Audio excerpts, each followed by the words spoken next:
Selamat datang di The Ipang Podcast.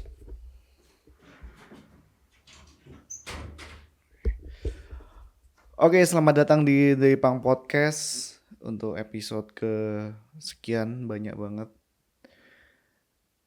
Akhirnya bisa merekam podcast lagi setelah sekian lama karena beberapa hal, yaitu alat yang tidak mumpuni alias HP saya memorinya full. Tapi sekarang aku mengakalinya dengan merekam di laptop baru, anjay. Oke, episode sebelumnya membahas tentang Arsenal. Nggak expect ya kalau bakal ada yang nonton, padahal cuma iseng-iseng upload di YouTube. Dan mungkin saat itu emang lagi apa yang ngincer momentum aja sih ya. Arsenal juara terus aku bikin konten dan nggak expect yang nonton ada 40-an orang dan ada yang komen. eh dan itu cukup apa ya, membuat bensin, bahan bakar baru lah untuk semangat konten lagi. Nah setelah upload itu kan alatnya tidak mumpuni, akhirnya hiatus cukup lama dan sekarang bisa lagi. Dan anyway, podcast ini aku buat untuk apa ya? Kalau sebelum-sebelumnya tuh untuk sarana saya untuk melatih public speaking, dan itu masih. Kemudian sekarang untuk mencurahkan perasaan saya aja ya, karena di umur-umur sekarang ini nggak tahu mencurahkan perasaan di mana. Ya udah yaping aja sendiri ya kan. Menulis juga males. Curhat ke pasangan ya bisa, tapi ngomong sendiri kayak journaling rasanya. Bisa menumpahkan segala perasaan apa yang menggumpal di pikiran dan perasaan dan akhirnya bisa dibuang. Dan di podcast ini mungkin aku akan ngomongin cerita dari teman saya, dan ceritanya kurang menyenangkan ya. Tadi aku barusan telepon dengan teman saya. Teman aku udah lama bekerja di media, dan anyway background aku dulu adalah seorang apa ya, broadcaster ya. Aku dulu kerja di televisi, di media. Kerja selama hampir 2 tahun dan eh, saya mempunyai kesamaan dengan temanku ini. Dan berita tidak menyenangkan datang dari teman aku. Bulan lalu eh, dia kena layoff dari kantornya. Padahal media ini adalah salah satu media yang gede di Indonesia. Aku dapat kabar bukan langsung dari dia, karena gak tahu kenapa ya. Kayak semesta memanggil aja gitu. Kalau sama aku anggapnya teman deket sih ya. Jadi momennya adalah aku lagi seperti ritual seperti biasanya kalau mau tidur aku dengerin podcast, entah apapun itu podcastnya. Dan tiba-tiba setelah aku ngeplay satu podcast yang aku dengerin, tiba-tiba reshuffle ke podcast teman aku ini. Dan di situ dia cerita cukup dalam ya.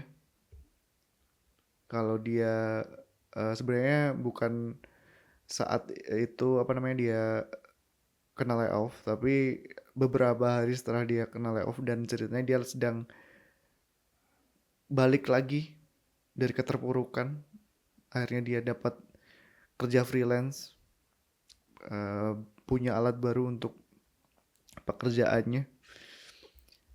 Cukup senang sih dengernya, karena cukup apa ya, lega ya, karena dia mungkin ada sedikit penolongnya ya, walaupun emang nggak tahu sih, aku ngerasanya ya udah, aduh, fakta banget ya sih. Kena layoff di umur-umur yang sudah nggak muda ini. Tapi baru aja aku nelpon orangnya, nggak tahu perasaan aslinya seperti apa. Aku malah ceng-cengin dia biar nggak bunuh diri kataku. Karena apa ya nggak tahu ya. Yang penting aku cuma pengen tahu kabarnya dia aja dari apa ya ngedenger suaranya dan cara dia bertutur pun mungkin cukup apa ya lega kali ya. Bukan lega ya, seenggaknya tahulah kalau dia hidup gitu ya. Dan anyway, mungkin yang pengen aku bahas adalah ya kalau ngomongin soal apa ya layoff di umur yang sudah nggak muda ini dan layoffnya apalagi layoffnya secara dadakan kita nggak punya plan untuk kedepannya tiba-tiba dikasih hal semacam itu rasanya nggak enak banget.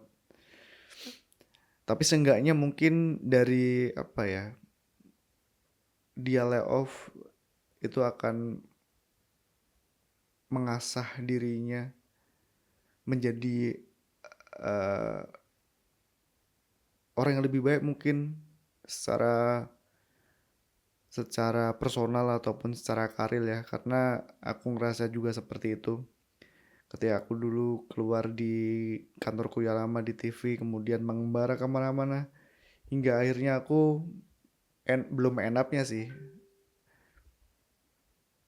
sekarang ya di sini menjadi aku seperti saat ini dan masih mencari diri aku yang sebenarnya itu seperti apa.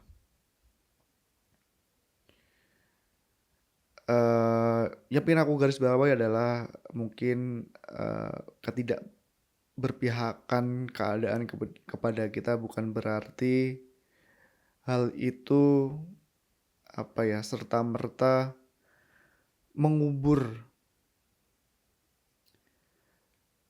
menenggelamkan kita dan kita tidak bisa berbuat apa-apa. Sebenarnya itu hanya ada di pikiran kita. Dan yang bisa mengontrol atau merubah hal itu adalah diri kita sendiri. Mungkin dengan cara kita optimis untuk menatap hari-hari berikutnya adalah cara yang terbaik ya untuk menyikapinya. Mungkin jangan sampai hal-hal buruk yang datang bertubi-tubi itu bisa menenggelamkan kamu, tapi itu adalah yang menguji kamu menjadi kamu yang lebih kuat, menjadi kamu yang lebih baik lagi secara apapun. Dan mungkin itu dari podcast untuk hari ini. Sampai ketemu di episode selanjutnya. Ciao.